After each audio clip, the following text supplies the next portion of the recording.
Hello, this is Father Bruce Wilson at the Center of Hope. That's the name of the shelter, the homeless shelter at the Salvation Army.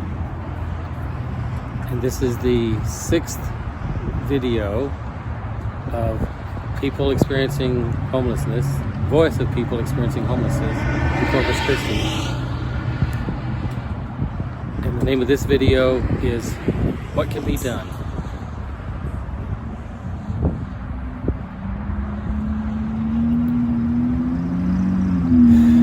If you want to help us resolve our trauma, the first step is to help us find a safe place. Our symptoms of trauma are that we continue to feel unsafe, physically, emotionally, and relationally. That's why our trust is so low. Even our trust in well-intentioned people who promise to help us, but don't always know how. As long as we're on the streets, it will be almost impossible to get off the streets.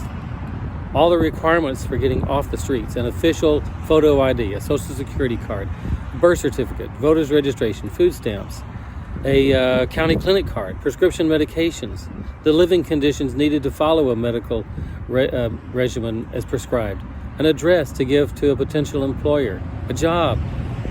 All of these things are almost impossible to secure for people while they're still living on the streets, while they're being threatened, beat up, robbed, or stabbed.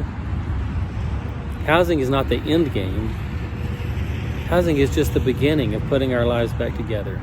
Trauma-informed case management will be imperative for most of us who take the journey from our dysfunctional family on the streets to a healthy community with new friends and neighbors. What kind of housing works best? Tiny home village, apartment with roommates, sober living home, individual efficiency apartment? Ask us. Don't just ask a few of us about the rest of us. Remember that we're all diverse, just like you. What works for one of us doesn't necessarily work for another of us. Each one of us needs to be on the spreadsheet, known by name, engaged personally, and tracked individually on our progress. That's exactly why the Ending Homeless movement is so successful across the country. If we have voice, we have ownership. Ask us individually what will work for us. Just help us find a safe place where we can be successfully putting our lives back together again. Safety first is what heals people who were traumatized by an event or by ongoing conditions, usually in childhood, which threatened their survival, at least in their emotional brain. Empowerment, second, is the next step to recovery and healing, helping us to accomplish the requirements for getting a job and learning to live independently, helping us learn all the social, financial, and life skills to be successful, helping us change people, places, and things, encouraging us to find our inner strength by asking us resiliency questions like, what's right about you? What are your strengths? What is your plan? How can I support you? Take time to just accompany us, to just walk beside us, to listen to us. Give us time to learn to trust you.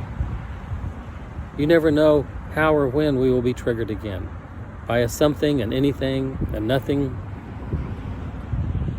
It might even just be a smell, or a sound, or a gesture, or a look on your face.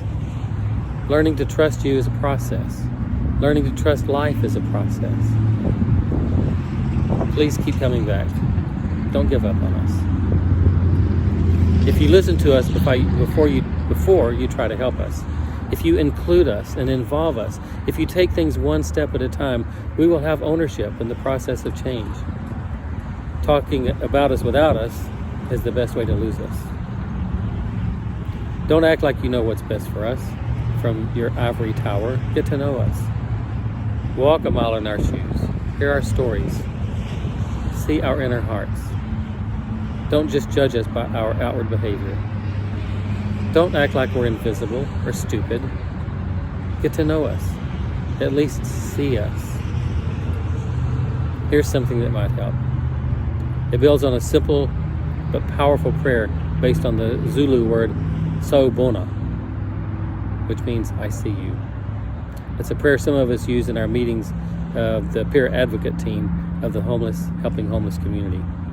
We go around the circle. The first person says to the next person, I see you. The next person says, I am here. I see you. The first person says, I see you.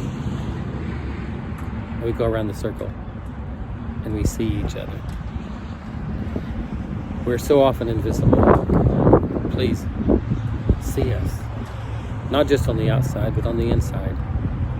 Make a decision about what to see in us and how to see us. Remember, you have a choice. Here's a little tip and a poem about how you can choose what you want to see in us.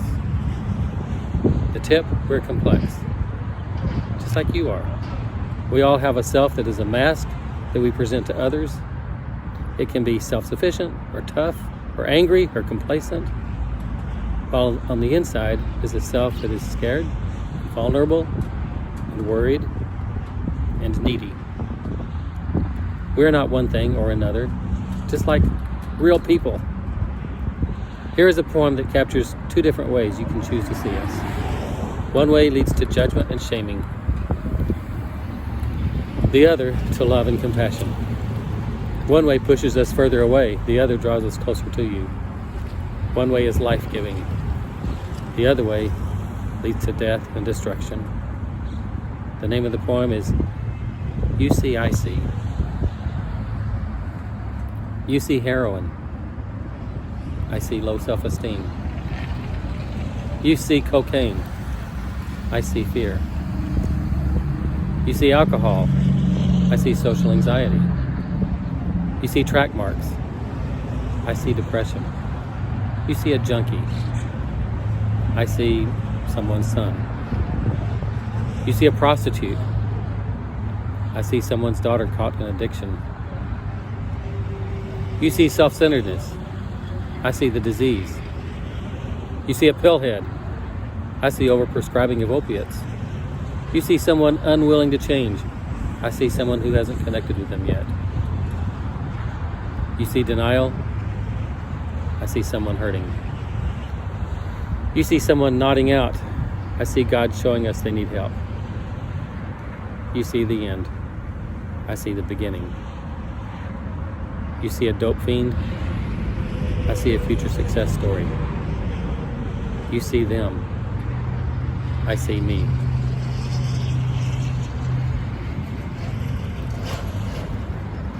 The next video is a discussion with Kyle Knudsen, the director of the Center for Hope at the Salvation Army. We're going to talk about this topic.